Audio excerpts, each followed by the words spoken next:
नम्रता लांब लांब ढेंगा टाकत पटापट ऑफिसच्या पायऱ्या चढली. काउंटरवरती रिसेप्शनिस्ट येणाऱ्या प्रत्येक मेंबरकडे बघून सीटकडे बोट इशारा करीत होती. ऑफिस चांगले लकलकीत होते. मध्यस्थी नेपाळी झुंबर लटकत होते. नम्रताने शेवटची पायरी चढताच काउंटरकडे बघितले आणि तिची जागा तिला मिळाली. ती जाऊन बसली. तिसरा तिचा नंबर लवकरच होता. कंपनी तशी नामांकित नव्हती, पण नम्रतासारख्या फ्रेशरच्या अपेक्षा पूर्ण करणारी होती. पगारही तसा आकर्षक असणार होता. ही संधी हातातली जायला नको म्हणून नम्रता तयारीनिशी आली होती. नम्रता पाटील. रिसेप्शनिस्टचा इशारा तिला समजला. तिने दारावर टकटक करून मे आय कम इन विचारले. तिकडून उत्तर आले यस. ती आत गेली आणि पुढे पाहताच तिला आश्चर्य झाले. चेहरा ओळखीचा वाटला. पुढल्या व्यक्तीने तिच्याकडे न बघताच म्हटले हॅव अ सीट. ती काहीच न बोलता बसली आणि एकटक त्याच्याकडे बघू लागली. तिने स्वतःचा रेफरन्स पुढे सरकवला. त्याने तो 2 बोटांनी ओढून वाचायला घेतला. नाव वाचताच त्याने वर बघितले. दोघेही एकमेकांना बघू लागले. तिने रेफरन्सकडे बोट दाखवत म्हटले सर, मला याआधी कुठल्याही कामाचा एक्सपिरियन्स नाही. मला तुमच्याकडून काही शिकायला मिळेल का? तिच्या बोलण्याने शरदची तंद्री भंगली. तो भूतकाळातून बाहेर आला आणि म्हणाला यू आर सिलेक्टेड. तिने थँक्यू म्हटले आणि ती निघायला जाणारच की शरदने तिला थांबवले. तो खुर्चीतून उठला. थांब, तुझ्याशी खूप काही बोलायचे आहे. नम्रताने वळून बघितले आणि म्हटले सर प्लीज, माझ्या भूतकाळाला माझ्या वर्तमानात आणू नका. मला सध्या नोकरीची अत्यंत गरज आहे म्हणून मी इथे थांबले. मला याची थोडी पण कल्पना नव्हती की इथे मॅनेजर तुम्ही असणार. बाकी मी भूतकाळ विसरले आहे आणि तुम्हीही तो विसरावा यातच तुमचे पण भले आहे. तू गैरसमज करते आहेस नम्रता. तो भूतकाळ मलाही नको आहे. जुन्या गोष्टी विसरून नवीन नात्यांची सुरुवात माणसाने केली पाहिजे. मी तुला जॉईनिंग लेटर द्यायला थांबवले होते. तू उद्यापासूनच जॉईन व्हावं अशी माझी इच्छा आहे. नम्रता जॉईनिंग लेटर घेऊन खुश होत केबिनच्या बाहेर पडली. ऑफिसमधून बाहेर पडताना तिच्या चेहऱ्यावर क्रूर हास्य होते. दुसऱ्या दिवशीपासून नम्रता ऑफिसला यायला लागली. ती मुळातच हुशार असल्याने तिला जास्त मेहनत करून शिकण्याची गरज पडली नाही. काही लागलेच तर शरद तिला स्वतः समजावून सांगू लागला. सगळ्या स्टाफमध्ये गप्पांना उधाण आले होते की मॅनेजर शरद आणि न्यू जॉईन गर्ल नम्रता यांच्यामध्ये काहीतरी सुरू आहे. शरद प्रत्येक वेळी नम्रताशी सलगी करू लागला होता. नम्रता पण त्याला सहमत होती. ऑफिसला आजकाल नम्रता शरदच्या गाडीतूनच यायला लागली होती. शरद तिला घरी सोडायला सुद्धा जायचा. एक दिवस शरद तिच्या अपार्टमेंटच्या खाली गाडी घेऊन उभा होता. तिला कॉल करीत होता.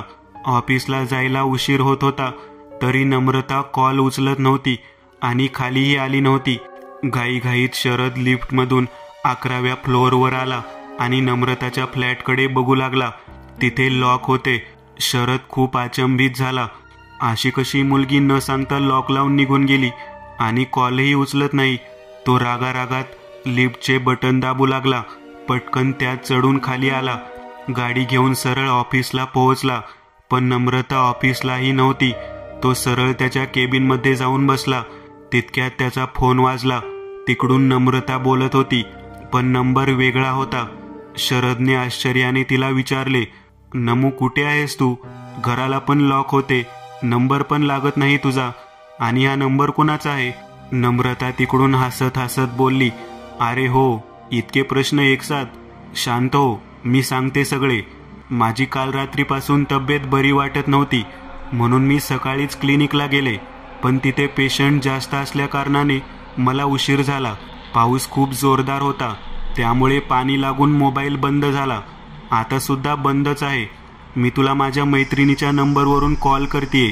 तिची मनाची समजूत घालणारी उत्तरे ऐकून शरद थोडा शांत झाला आणि तिच्याशी बोलणे झाले त्यामुळे खूप खुशही झाला. फोन ठेवल्यावर त्याच्या डोक्यात एकदम विचार आले, मी हे काय करतोय आणि का?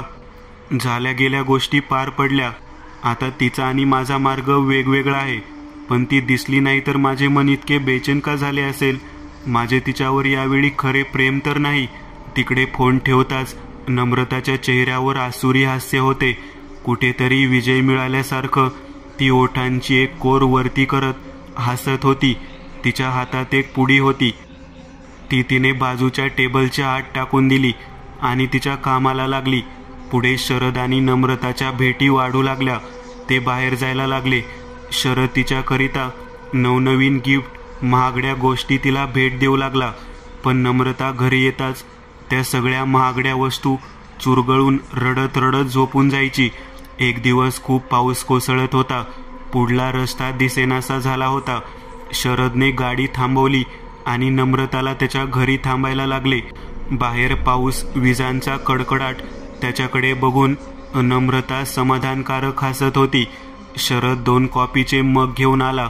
नम्रता खिडकीच्या काचातून बाहेर पाऊस बघत होती. तसे बघण्यासारखे वातावरण बाहेर नव्हते, तरी ती मन लावून बघत होती.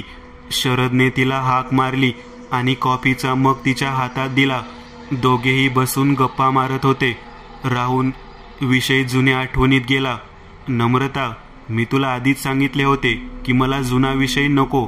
मी सगळे विसरले आहे आणि तू पण विसरून जा शरद. चुका कोणाकडून होत नसतात. तू सुद्धा मनुष्य आहेस. शरद यावर मान खाली घालून रडत होता. एक मूर्ख मनुष्य समज मला नम्रता. आज मला तुला एक गोष्ट विचारायची आहे. हे वातावरण आज खरंच माझा साथ द्यायला आले आहे. त्यानेच मला ही संधी मिळाली आहे. तू माझा भूतकाळ होतीस, वर्तमान आहेस, पण तू माझे भविष्य होशील का? यावर नम्रता उठली आणि तिने शरदला मिठी मारली. शरदचा स्वतःवरचा ताबाच सुटल्यासारखा होता आणि त्यानेही तिला घट्ट मिठीत घेतले. शरदच्या डोळ्यातून अश्रू वाहत होते आणि नम्रता काहीतरी खूप मोठे मिळाल्यागत तिरकी हसत होती. पाऊस जोरात पडत होता. शरद शांत झोपला होता, पण नम्रता स्वतःच्या पोटावर हात फिरवत आसुरी हास्य करीत होती. नम्रताला शरद तिच्या फ्लॅटवर सोडून निघून गेला. ती आज खूप आनंदात होती. तिला आता फक्त 3 दिवस थांबायचे होते. तिने मोबाईल हातात घेतला आणि कॉल करून विचारले, तुम्ही म्हटले तसेच झाले आहे. मी आताच त्याच्या घरून आले. तुम्हाला कधी भेटायचे आहे? उद्या. उद्या. पुढून एक घोगरा आवाज आला आणि फोन कटला. फोन ठेवल्यावर हातातल्या मुठीतून एक लुसलुशीत गोळा, पण रक्ताने माखलेला, नम्रताने डब्यात टाकला आणि तो डबा बाजूला टेबलावर ठेवला. तिने तिथेच पलंगावर लोळण घेतले. ती पोट धरून रडत होती. पूर्ण गादीवर रक्ताचा सडा होता. ती उठली. कपडे आणि बेडशीट साफ करून जेवण करून झोपली. 1 दिवसाची सुट्टी घेऊन सोमवारी नम्रता ऑफिसला पोहोचली. शरद तिला बघून खुश झाला. त्याने तिच्या तब्येतीची चौकशी केली आणि केबिनमध्ये गेला. असेच काही दिवस निघून गेले.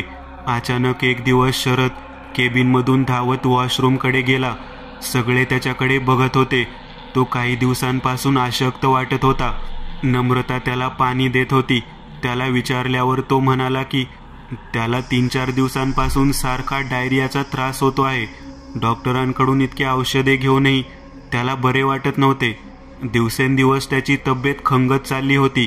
त्याचे डोळे खोबनीत गेले होते आणि गालात खड्डे पडत होते. सगळ्यांना त्याची ही अवस्था दिसत होती, पण इलाज सापडत नव्हता. नम्रता आज तिच्याच आनंदात होती. हसता हसता तिला एकदम रडू आले आणि ती 2 गुडघ्यात डोके खुपसून रडत रडत भूतकाळात गेली. बाबा, हा शेजारी राहायला आलेला मुलगा कोण आहे? नम्रता 16 वर्षांची, पण तरुण मुलींसारखी भरलेली, सुंदर लांब सडक केस. ते आपले भाडेकरू आहेत नमू. त्यांची बदली आपल्या गावी झाली आहे, म्हणून त्यांनी आपली एक रूम भाड्याने घेतली आहे. शरद तिच्याकडे बघून त्याच्या रूममध्ये परत गेला. शरद तसा दिसायला देखना, त्यात चांगली नोकरी, त्याची बदली गावात झाली होती, म्हणून तो भाड्याने नम्रताच्या वाड्यात राहायला आला. शरद आणि नमूची रोज नजरानजर व्हायची. वयात आलेली नम्रता त्याला चोरून चोरून बघायची. याचाच फायदा शरदने घ्यायचा असं ठरवले. तोही चोरून चोरून तिला बघायचा. तिला या सगळ्यांचे, त्याच्या बघण्याचे, त्याच्या इशाऱ्यांचे आकर्षण वाटायचे आणि ती नकळत त्याच्याकडे खेचली जाऊ लागली. काही दिवसात नम्रता आणि शरद बाहेर भेटायला लागले. घरात तो तिची खोडी काढू लागला. यातच त्यांची जवळीक वाढली. एक दिवस नको ते झालेच. कमी वयाची नम्रता गरोदर राहिली. ही गोष्ट तिने शरदला सांगितली. त्याने तिला म्हटले, मी उद्याला तुला घेऊन चांगल्या डॉक्टरकडे जाईल आणि यावर आपण उपाय करू. नम्रता चेहऱ्यावर समाधान घेऊन घरात गेली. दुसऱ्या दिवशी सकाळी कशाचा तरी गोंधळ तिच्या कानावर आला. बाबा बाजूच्या शेती चौकीदारावर ओरडत होते. अरे असा कसा गेला तो? रात्री जाताना तुम्हाला दिसला कसा नाही? 2 महिन्यांचे भाडे नाही दिले त्याने. 2 महिन्यांचे भाडे नाही दिलेले त्याने, म्हणून तो अर्ध्या रात्रीला पळाला. हे कानावर येताच नम्रताचा कानावर विश्वास बसेना. असेच दिवस जात होते. तिची तब्येत खंगत जात होती. तिच्या आईने काय ते ओळखले. तिच्यातील बदल आईच्या लक्षात आला आणि तिने नम्रताला विश्वासात घेऊन सगळे विचारले. आईला सगळे ऐकून धक्काच बसला. आता या भ्रूणाचे काय करायचे याचा विचार आईला पडला. बाबांच्या कानावर ही गोष्ट पडताच त्यांनी नम्रताला मिळेल त्या वस्तूने मारहाण केली. दिवसेंदिवस लोकांच्या नजरेत येईल असे नम्रताचे पोट दिसायला लागले होते. म्हणून बाबांनी तिची रवानगी आजीकडे म्हणजे स्वतःच्या आईकडे केली आणि तिथे बरेच आघोरी उपाय त्या भ्रूणाला मारण्यासाठी करण्यात आले. शेवटी त्या नवजात बालकाचा जन्म झाला. 8व्या महिन्यात त्याचा श्वास बंद होता. ते बाळ निळे हिरवे पडलेले होते. तिथून नम्रताचे एकच लक्ष होते, प्रतिशोध. मला पैशांची अजिबात घाई नसते आणि मी कधी करीतही नाही. तू इथे बैस. स्मशानाची माती आणि नदीचे पाणी घेऊन त्याचा लगदा घे. त्यात तू आणलेले बाटलीतले ओतून दे आणि मी सांगतो ते वाक्य माझ्या मागून उद्गारत जा. त्यातले तुला काहीही कळणार नाही. जे येणार आहे त्याचे नावही तुला कळणार नाही. त्यातले नाम विश्लेषण काहीही तुला कळणार नाही. पण एकही उच्चार न चुकवता तू उच्चारत जा. तिने मातीची बाहुली बनवली आणि सकाळचे 3 वाजायच्या आत ती घरी पोहोचली. ती बाहुली तिने काचात ठेवली आणि सारखे 10 दिवसांपासून तिचे निरीक्षण करीत बसली. तिला आता त्या सगळ्या गोष्टी पोकळ वाटू लागल्या. उगाच ती या सगळ्या अंधश्रद्धेत पडली, पण काही उपयोग होत नव्हता. मनातून तो होऊ नये असेही तिला वाटायचे. पण 15 दिवसात तिला फरक जाणवला. बाहुलीत तिला आता बदल दिसत होता. फरक बघून ती आनंदी होऊन ऑफिसला गेली. शरदची शारीरिक अवस्था बघून त्याला आणखी 2 महिन्याच्या रजेवर जाण्याची गरज दिसत होती. त्याचा रजेचा विनंती अर्ज टेबलावरती पडलेला होता. दार उघडून नम्रता आत आली. समोरचे दृश्य पाहून ती हादरून गेली. पण हेच तर तिला हवे होते. शरद पांघरून छातीपर्यंत ओढून झोपलेला होता. पण डोळे खोबनीत गेलेले असूनही, चेहरा खप्पड होऊन गेलेला असूनही सतेज होता. कितवा महिना असेल हा? 4था? 5वा? म्हणजे शरद तुझ्या रजेला आता किती महिने होत आहेत? कुठल्या डॉक्टरला दाखवले की नाही? आतापर्यंत 6 ते 7 डॉक्टर झालेत. सगळ्या टेस्ट झाल्यात, पण सगळे नॉर्मल. कधी कधी कळतच नाही ना शरद, ह्या आयुष्यात नशीब आपल्याशी कसले खेळ करतं ते. म्हणजे मला रागिणीचा फोन आला होता. तिने मला जळगावातून कॉन्टॅक्ट केला होता. मला प्रियाविषयी कळले काय ते. मी बघितली तिची अवस्था. अंगात हाड तुटून पडल्यागत तडप होती. तरीही शरद उठून ताठ झाला आणि नम्रताकडे बघू लागला. तुझी जबाबदारी सोडून पळण्याची आणि बनवाबनवीची सवय गेलेली दिसत नाही. मला सोडून पळण्याचे कारण मी समजू शकते, पण एक बायको आणि मूल असताना तुला काय गरज भासली परक्यांची? प्रियाची काय चूक की तिला लग्नबंधनात बांधून तू स्वैर झालास आणि मला फसवायला निघाला? तुला सगळी माहिती कशी? रागिनी माझी मैत्रीण जळगावला राहते. तुझी सगळी माहिती तिच्याकडूनच मिळाली आणि तुझ्या आजाराचे कारण सुद्धा मला माहिती आहे. तुला यातले काय कळणार आहे? त्याच्या वाक्यात तुच्छता होती. नेहमीप्रमाणे तुला स्त्रियांच्या मनाची पर्वा, त्यांच्या प्रेमाची जाणीव तर नाहीच, पण तुला त्यांचा आदरही नाही.